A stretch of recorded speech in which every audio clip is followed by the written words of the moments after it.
بسم اللہ الرحمن الرحیم۔ شروع کرتا ہوں اللہ کے پاک نام سے جو بہت بڑا مہربان نہایت رحم والا ہے۔ دوستو، بہنوں، بھائیوں، بزرگوں، السلام علیکم ورحمۃ اللہ وبرکاتہ۔ حضرت ابوبکر صدیق رضی اللہ تعالی عنہ کو خلافت کی ذمہ داریاں سنبھالتے 3 ایسے فتنوں سے سابقہ پڑا کہ اگر آپ ان کو خداداد، استقامت اور مخیر اور قوت ایمانی کے ساتھ نہ روکتے تو وہ ابتدائی دور ہی میں امت کے تر و تازہ پود بکھیر دیتے۔ پہلا فتنہ اقتدار کی ان بھوکوں کا تھا جو حضور پاک صلی اللہ علیہ وسلم کے آخری ایام میں نبوت کا جھوٹا دعویٰ کر کے سرزمین عرب کے مختلف گوشوں میں اٹھ کھڑے ہوئے تھے اور ہزاروں نو مسلم اور نا سمجھ لوگ ان کے پیروکار بن گئے تھے۔ ان جھوٹے نبیوں میں اسود اسمسا، طالع بن خویلد، مسلمہ کذاب اور بنو تمیم کی ایک عورت سجا شامل تھی۔ دوسرا فتنہ ارتداد کا تھا۔ نجد، یمن اور دوسرے علاقوں میں ہزاروں لوگ یہ تصور کر کے حضور پاک صلی اللہ علیہ وسلم کی وفات کے ساتھ اسلام کی شمع بھی گل ہو چکی، مرتد ہو گئے تھے۔ انہوں نے دوبارہ اپنا آبائی مذہب اختیار کر لیا تھا۔ تیسرا فتنہ ان لوگوں کا تھا جو زکوٰۃ ادا کرنے سے انکار کر رہے تھے۔ زکوٰۃ کے منکرین نے دربار خلافت میں اپنے نمائندے بھیج کر مطالبہ کیا کہ وہ توحید اور رسالت اور اسلام کے تمام ارکان کو مانتے ہیں مگر انہیں زکوٰۃ معاف کر دی جائے۔ بعض صحابہ کرام نے حالات کی نزاکت اور وقتی مسالت کو دیکھتے ہوئے حضرت ابوبکر صدیق رضی اللہ تعالیٰ کو رائے دی کہ فی الحال ان لوگوں کا یہ مطالبہ منظور کر لیا جائے اور زکوٰۃ ادا نہ کرنے کی چھوٹ دے دی جائے۔ حضرت عمر فاروق رضی اللہ تعالیٰ عنہ، جسے دلیر اور بلند حوصلہ انسان کا مشورہ بھی یہی تھا کہ بغاوت کے فتنے سے بچنے کے لیے ان کی شرط مان لی جائے۔ انہوں نے حضرت ابوبکر صدیق رضی اللہ تعالیٰ سے کہا، یہ لوگ کلمہ لا الہ الا اللہ پڑھ رہے ہیں، آپ ان سے کیوں جنگ کرنا چاہتے ہیں؟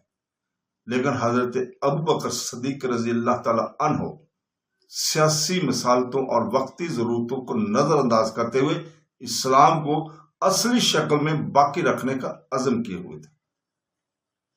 اس لیے آپ نے فرمایا، اللہ کی قسم جو شخص زکوٰۃ کو نماز کے برابر اہمیت نہیں دے گا میں اس سے ضرور لڑوں گا۔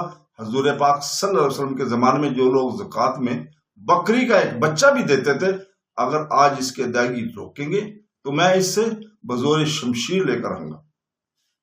باطل کے ان تمام گروہوں سے نپٹنا ضروری تھا مگر حضرت ابوبکر صدیق رضی اللہ تعالیٰ نے جس کام کو سب سے زیادہ اہمیت دی وہ حضرت اسامہ بن زید رضی اللہ تعالیٰ کے اس لشکر کی روانگی تھی جسے رسول پاک صلی اللہ علیہ وسلم نے اپنے آخری ایام میں ترتیب دیا تھا، مگر آپ صلی اللہ علیہ وسلم کی بیماری اور وفات کے سبب اب تک یہ لشکر مدینہ منورہ کے بحر رکا ہوا تھا اور اب صحابہ کرام کی اکثریت کا خیال یہ تھا کہ اس لشکر کو روک کر پہلے جزیرت اور عرب میں برپا ہونے والی بغاوتوں کو سرکوبی کی جائے تاکہ اپنی طاقت منتشر نہ ہونے پائے۔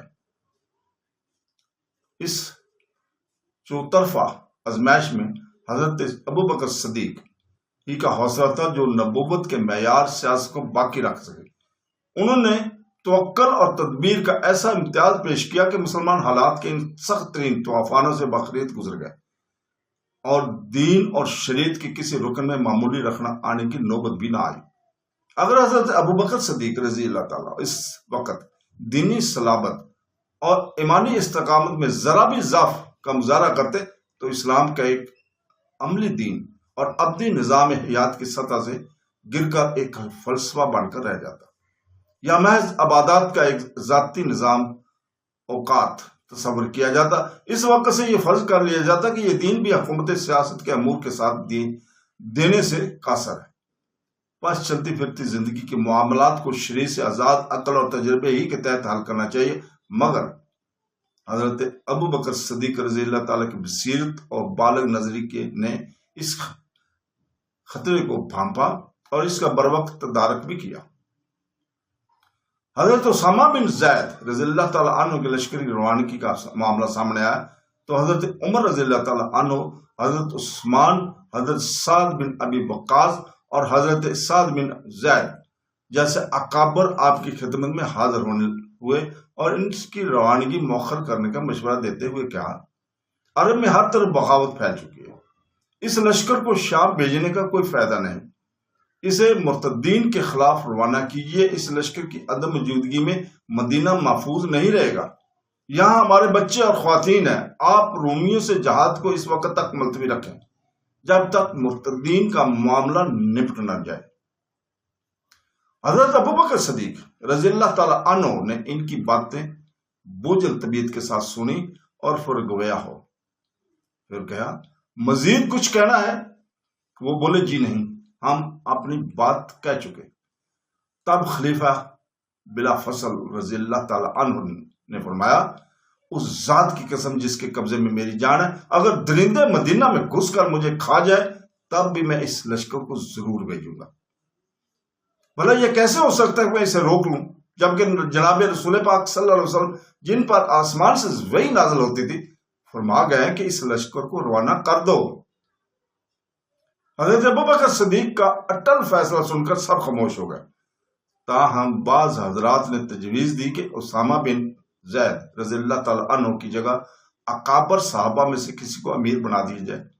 حضرت ابوبکر صدیق یہ سن کر بڑے خوش جوش سے بولے، جسے رسول اللہ نے امیر بنایا تم اسے مزور کرنے کا مشورہ دے رہے ہو؟ لشکر روانگی کے لیے تیار ہوا تو حضرت ابوبکر صدیق رضی اللہ تعالی عنہ مجاہدین کی حوصلہ افزائی کے لیے اس طرح ساتھ چلے کہ آپ پیادہ تھے اور حضرت اسامہ بن زید رضی اللہ تعالی عنہ گھوڑے پر سوار۔ حضرت اسامہ رضی اللہ تعالیٰ نے مؤدبانہ طور پر درخواست کی، خلیفہ رسول آپ سوار ہو جائیں ورنہ میں بھی پیدل چلوں گا۔ حضرت ابوبکر صدیق بولے، نہ تمہیں اترنے کی ضرورت ہے نہ مجھے سوار ہونے کی، کیا حرج ہے میرے پیروں پر اللہ کے راستے کی کچھ دھول لگ جائے، مجاہد کو ہر وقت قدم پر 700 نیکیاں ملتی ہیں۔ آپ رضی اللہ تعالیٰ مشاورت کے لیے حضرت عمر فاروق رضی اللہ تعالیٰ کو اپنے ساتھ مدینہ منورہ میں رکھنا چاہتے تھے، مگر وہ لشکر اسامہ میں شامل تھے۔ آپ نے نظم و ضبط کی اعلی مثال قائم کرتے ہوئے انہیں خود روکنے کی بجائے حضرت اسامہ بن زید رضی اللہ تعالیٰ سے انہیں اپنے پاس رکھنے کی باقاعدہ اجازت لی۔ اس طرح سب پر واضح ہو گیا کہ امیر کا مقام کیا ہے اور نظم و ضبط کسے کہتے ہیں۔ روانگی کے وقت حضرت ابوبکر صدیق رضی اللہ تعالیٰ نے حضرت اسامہ کو ہدایات دی کہ خیانت اور بدعہدی مت کرنا، بچوں اور بوڑھوں اور عورتوں کو قتل نہ کرنا، کھجوروں اور پھل دار درختوں کو نہ کاٹنا، تمہیں وہاں عبادت خانوں میں گوشہ نشین راہب ملیں گے، ان کو کوئی گزند نہ پہنچا۔ لشکر اسامہ میں 2000 پیادے اور 1000 گھڑ سوار تھے۔ حضور پاک صلی اللہ علیہ وسلم کی زندگی میں جو افراد اس میں شامل ہوئے تھے ان میں سے کوئی کام نہ ہوا۔ حضرت اسامہ بن زید رضی اللہ تعالیٰ کے لشکر کی روانگی کے بعد مدینہ منورہ میں عسکری طاقت بہت کم رہ گئی تھی، اس لیے مرتد قبائل نے مدینہ منورہ کے ارد گرد جمع ہونا شروع کر دیا۔ مدینہ منورہ کی شمال سے ابسی اور دنجشال، شمال مغرب سے بنو قزارہ اور جنوب مشرق سے بنو قطفان کے مرتدین امنڈ پڑے۔ شہر کو خطرے میں دیکھ کر حضرت ابوبکر صدیق رضی اللہ تعالیٰ نے بڑی مستعدی سے حفاظتی انتظامات کے تمام شہروں اور راستوں کے ناکہ بندی کرائی اور اہل مدینہ کو ہر وقت تیار اور چوکس رہنے کی تاکید کر دی۔ ادھر حضرت اسامہ رضی اللہ تعالیٰ کا لشکر شام کے سرحدوں کی جانب نکلا تو راستے میں کئی ایسے قبائل کے پاس سے اس کا گزر ہوا جو ارتداد اور بغاوت کے لیے پر توڑ رہے تھے، مگر جب انہوں نے اسلامی لشکر کو اس آن بان اور بے خوفی سے گزرتے دیکھا تو معروب ہو گئے اور بغاوت کا ارادہ ملتوی کر دیا۔ حضرت اسامہ رضی اللہ تعالیٰ کے لشکر نے شام کی سرحد عبور کر کے بلکہ اور داروم کے علاقے میں رومیوں سے ٹکر لی اور انہیں شکست دی۔ لشکر اسامہ کی کامیابی کی خبریں سن کر وہ باغی قبائل جو مدینہ کے شمال اور مشرق میں صرف چند میل دور پڑاؤ ڈالے ہوئے تھے سہم گئے اور کہہ رہے تھے اگر مدینہ والوں نے غیر معمولی طاقت نہ ہوتی تو اس حالت میں وہ یہ لشکر روانہ نہیں کر سکتے تھے، چنانچہ انہیں مدینہ پر حملے کی جرت نہ ہوئی۔ حضرت ابو بکر صدیق رضی اللہ تعالیٰ عنہ نے بھی لشکر اسامہ کی واپسی تک احتیاط سے کام لیا اور مدینہ کے دفاع پر توجہ دیتے ہوئے باغیوں کے خلاف کوئی کارروائی نہ کی۔ 40 دن بعد جو ہی حضرت اسامہ رضی اللہ تعالیٰ عنہ فتح کا پرچم لہراتے ہوئے واپس آئے تو حضرت ابو بکر صدیق نے انہیں مدینہ منورہ میں اپنا نائب بنایا اور خود لشکر لے کر باغیوں کی سرکوبی کے لیے چل پڑے۔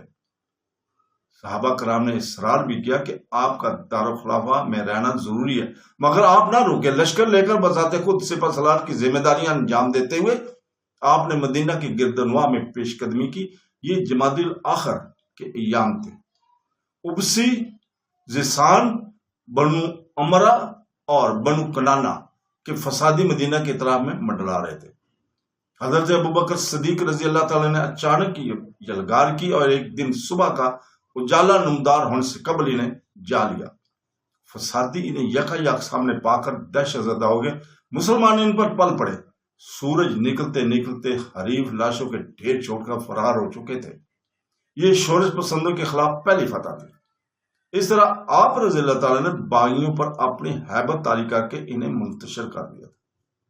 اس کے بعد آپ رضی اللہ تعالیٰ عنہ نے مدینہ منورہ سے 12 میل 20 کلومیٹر دور ذی القصا کے نام پر کیمپ لگا کر فوج کو 11 حصوں میں تقسیم کیا۔ ہر حصے پر تجربہ کار صحابہ کرام کو امیر مقرر کیا اور ایک مربوط نقشہ جنگ مرتب کر کے ان 11 لشکروں کو پورے جزیرہ عرب میں پھیلا دیا۔ آپ کا سب سے بڑا ہدف آپ جھوٹے نبیوں کی سرکوبی کرنا تھا۔ آپ اس سے قبل تمام مرتد سرداروں، نبوت کے جھوٹے دعوے داروں اور ان کے پیروکاروں کی طرف اپنے قاصد بھیج کر انہیں دوبارہ اسلام کی دعوت دے چکے تھے۔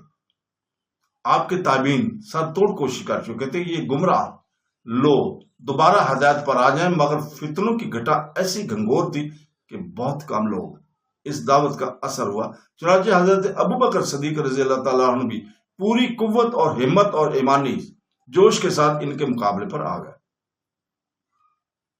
بنو اسد کے سردار طلبیہ نے نبوت کا دعویٰ کر کے اپنے گرد ایک بھاری جماعت اکٹھی کر لی تھی۔ اس کا دعویٰ تھا کہ جبرائیل علیہ السلام اس کے پاس بھی آیات لاتے ہیں اور ان کی من گھڑت آیات کچھ اس قسم کی تھی،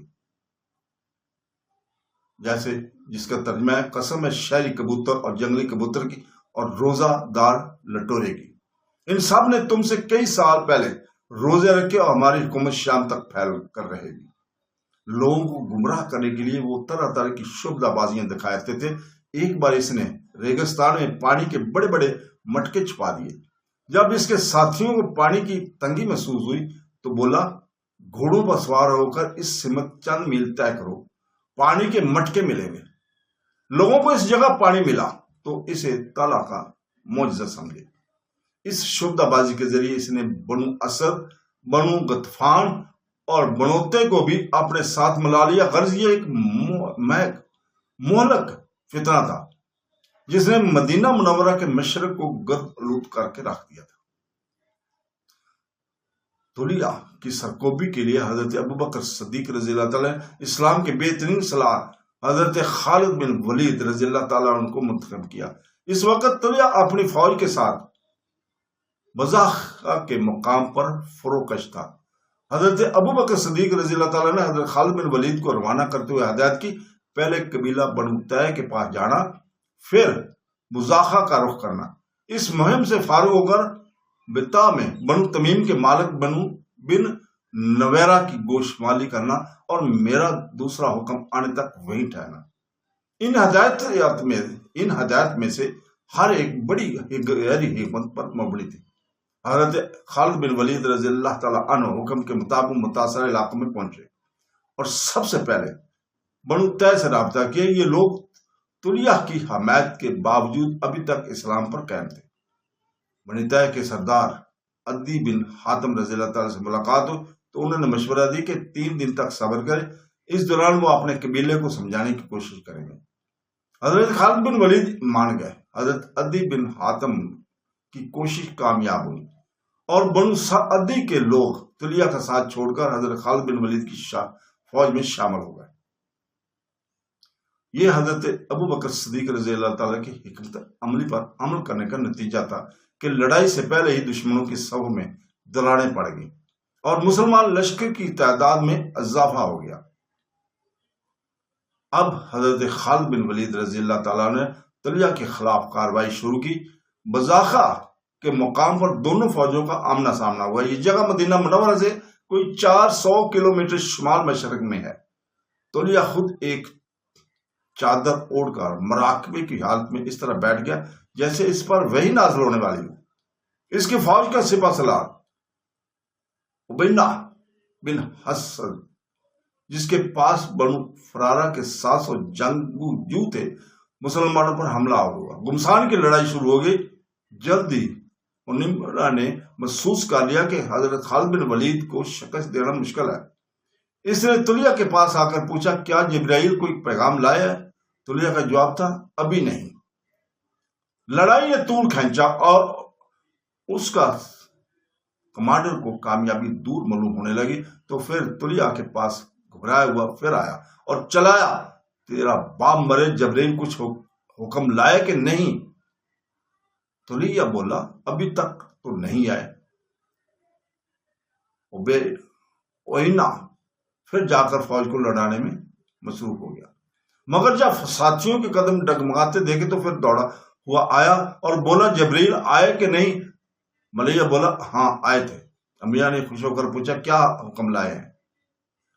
طلحہ نے من گھڑت آیات پڑھ دی کہ تیرے نصیب میں ہے کہ ایک چکی جیسے اس کی چکی تیری حالت ہوگی، ایسی تو بھولے گا نہ کبھی۔ یہ اوٹ پٹانگ جملے سن کر عبیدہ کو سمجھ گیا کہ طلحہ نے نبوت کا ڈھونگ رچایا ہوا ہے۔ اس نے لشکر میں جا کر آواز لگائی، لوگوں جان بچا کر بھاگو، یہ شخص تو جھوٹا اور مکار ہے۔ انیہ اور اس کے قبیلے کے بھاگتے ہی مرتدین کے قدم اکھڑ گئے۔ انیہ تو پکڑا گیا، مگر طلحہ نے ایسے موقع کے لیے پہلے ہی سے ایک نہایت تیز رفتار گھوڑے کا انتظام کر رکھا تھا۔ وہ اپنی بیوی کو لے کر اس پر سوار ہوا اور یہ کہتے کہتے فرار ہو گیا، لوگوں جو اپنی بیوی کو لے کر بھاگ سکتا ہے وہ بھاگ جائے۔ وہ جان بچا کر شام پہنچ گیا، پھر مدتوں ادھر ادھر مارا پھرتا رہا، آخر دوبارہ مسلمان ہو گیا اور حضرت ابو بکر صدیق کے دربار میں معافی کی درخواست بھیج دی۔ حضرت ابو بکر صدیق نے ارتداد سے توبہ طائب ہونے والوں کے لیے نرم رویہ اپنایا ہوا تھا، چنانچہ اس کی معذرت قبول کر لی گئی۔ بعد میں طلحہ نے عراق کے جہاد میں اسلام کی بہترین سپاہی کا کردار ادا کیا۔ انیہ نے اسلام قبول کر لیا تو اسے بھی رہا کر دیا گیا تھا۔ طلحہ کے لشکر سے نمٹنے کے بعد حضرت خالد بن ولید رضی اللہ تعالیٰ عنہ حضرت ابو بکر صدیق رضی اللہ تعالیٰ عنہ کی ہدایت کے مطابق اس علاقے میں ہی ٹھہرے رہے۔ اس قیام کی مسلط پر سامنے آئی کہ اس دوران آس پاس ارتداد کی جو معمولی اثرات دوبارہ ظاہر ہوئے، حضرت خالد بن ولید کو انہیں منانے کے لیے دوبارہ مہم جوئی نہیں کرنی پڑی۔ ان دونوں بنو غطفان حوازن اور بنو سلیم کے مرتدین ایک عورت ام زمل سلمہ بن مالک کی قیادت میں جمع ہو گئے تھے۔ ایک جہاد میں یہ قید ہو کر حضرت عائشہ صدیقہ رضی اللہ تعالیٰ کی باندی بنی تھی۔ انہوں نے احسان کرتے ہوئے اسے رہا کر دیا تھا۔ اس کی ماں ام القرفہ بھی اپنے قبیلے کی سردار تھی جو مسلمانوں سے لڑائی میں ماری گئی تھی۔ ام زمل نے ماں کے انتقام کے جوش میں عرب قبیلوں کو اپنے گرد جمع کر لیا اور انہیں مسلمانوں سے لڑنے پر اکسایا۔ اس کے عزائم کی اطلاع ملنے پر حضرت خالد بن ولید لشکر لے کر بڑھے۔ ام زمل ایک اونٹ پر سوار ہو کر اپنے عقیدت مندوں کے جھرمٹ میں مقابلے پر آئی۔ ایک شدید لڑائی کے بعد مسلمانوں نے اس کے اونٹ کو گرا کر اسے قتل کر دیا۔ اس لڑائی میں 100 مرتد ام زمل کی حفاظت کرتے ہوئے قتل ہوئے تھے۔ جھوٹے مدعی نبوت سے اسود اسنا نے حضور پاک صلی اللہ علیہ وسلم کے زمانے میں فتنہ برپا کر دیا تھا۔ ہزاروں دیہاتی اس کے پیروکار بن گئے تھے۔ اسود انصار کے اس کی قوت سے سارے یمن والے خائف تھے۔ اسود انصار کے ستم رانیوں کا یہ عالم تھا کہ اس نے یمن کے مشہور تابعی حضرت ابو مسلم خولانی رحمۃ اللہ علیہ کو جنہوں نے حضور پاک صلی اللہ علیہ وسلم کا زمانہ پایا مگر زیارت کا شرف حاصل نہ کر سکے تھے، اپنی جھوٹی نبوت کا کھلم کھلا انکار کرنے کی پاداش میں گرفتار کر کے بے دریغ بھڑکتے اللہ کے شعلوں میں پھینک دیا۔ تاہم ابو مسلم خولانی بالکل محفوظ رہے، اللہ تعالیٰ نے ان کا بال بھی بیکر نہ ہونے بھی دیا۔ یہ حیرت انگیز منظر دیکھ کر اسود انسی کے چیلوں نے کہا اسے یہاں سے چلتا کرے ورنہ لوگ آپ سے برخلاف ہو جائیں گے، برگزشتہ ہو جائیں گے۔ اسود نے انہیں یمن سے چلے جانے کا حکم دیا، وہ خود ان بدبختوں سے دور رہنا چاہتے تھے، چنانچہ یمن چھوڑ دیا۔ یہ واقعہ حضور پاک صلی اللہ علیہ وسلم کی مرض وفات کا ہے۔ حضور پاک صلی اللہ علیہ وسلم نے اسود کی شورش کا حال سن کر مقامی رئیسوں کو مکتوب بھیجا تھا کہ وہ اسود کے فتنے کی سرکوبی کریں۔ چنانچہ یمن کے ایک صحابی فیروز دلیمی رضی اللہ تعالیٰ نے خفیہ طور پر ایک شب اسود انسی کے شرائش گاہ پر گھس کر اسے قتل کر دیا تھا۔ اس طرح عارضی طور پر فتنہ دب گیا تھا، مگر حضرت ابو بکر صدیق رضی اللہ تعالیٰ کے دور میں اس کے پیروکاروں نے یمن میں پھر سے شورش برپا کر دی تھی۔ آخر حضرت ابو بکر صدیق رضی اللہ تعالیٰ نے حضرت مہاجر بن امیہ رضی اللہ تعالیٰ کو فوج دے کر یمن بھیجا تھا۔ انہوں نے شرپسندوں کو شکست فاش دی اور یمن میں امن و امان بحال کر دیا۔ انہی دنوں ابو مسلم خولانی رحمۃ اللہ علیہ مدینہ منورہ حاضر ہوئے۔ حضرت عمر فاروق رضی اللہ تعالیٰ نے انہیں مسجد نبوی میں نماز پڑھتے دیکھا تو چونکے، پوچھا کہاں کے ہیں؟ بولے یمن کا۔ پوچھا وہ کون تھا جسے اسود کذاب نے آگ میں ڈالا تھا؟ بولے عبداللہ بن سو، ان کا نام اصل نام یہی تھا۔ حضرت عمر رضی اللہ تعالیٰ نے تاڑ لیا اور قسم دے کر پوچھا آپ ہی تو نہیں؟ بولے جی ہاں۔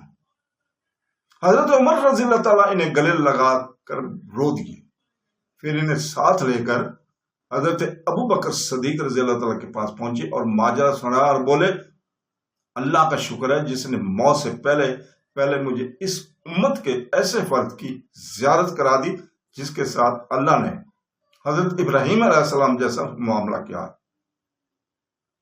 بطح میں بنو تمیم کا رئیس مالک بن ویرا بھی سرکشی کا مظاہرہ کر رہا تھا۔ حضور پاک صلی اللہ علیہ وسلم نے آخری ایام میں اپنے عاملین کو زکات وصول کرنے اس کے پاس بھیجا تھا۔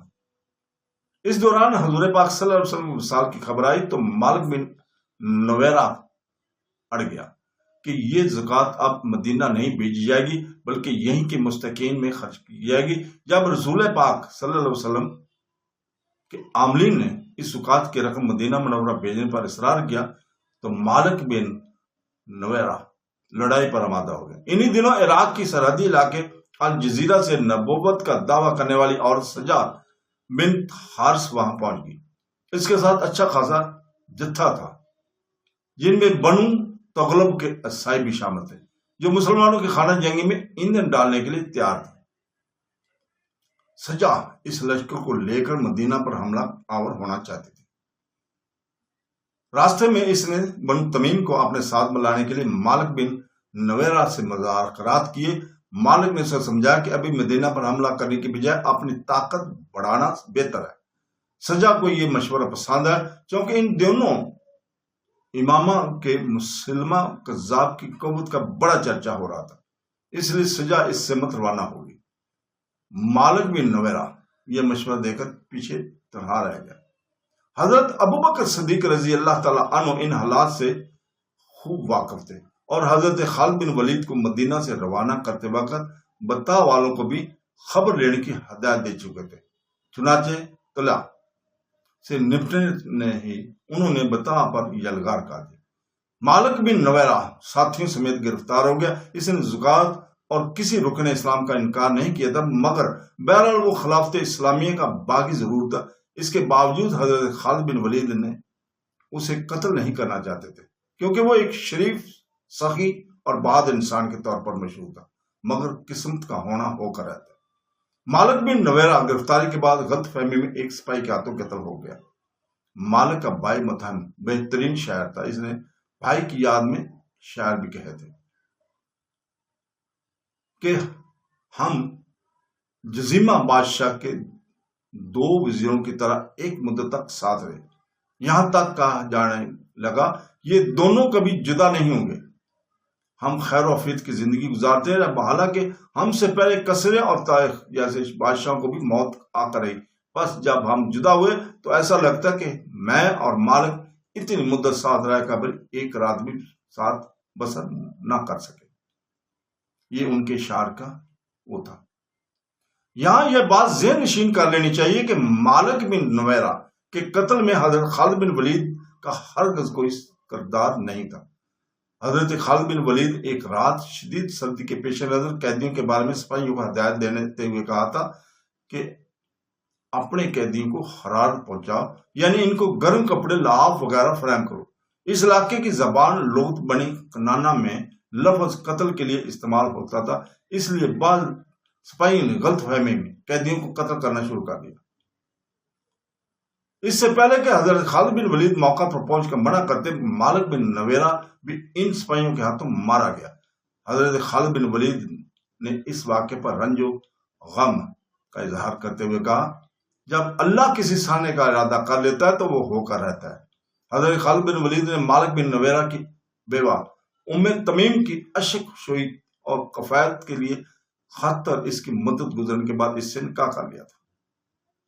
غور فرمائیے، اگر حضرت خالد بن ولید مالک بن نویرہ کے قتل کے قصد عمر میں شامل ہوتے تو سوال ہی پیدا نہ ہوتا کہ ام تمیم ان سے نکاح کرتی، بلکہ وہ عربوں کی طبی غیرت کے مطابق مقتول شوہر کا بدلہ لینے اٹھ کھڑی ہوتی۔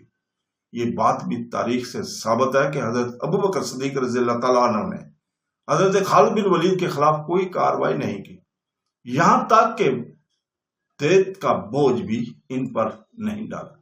اس کی وجہ اس کے سوا کیا ہو سکتی ہے کہ خالد بن ولید رضی اللہ تعالیٰ کے نزدیک بھی بے قصور تھے۔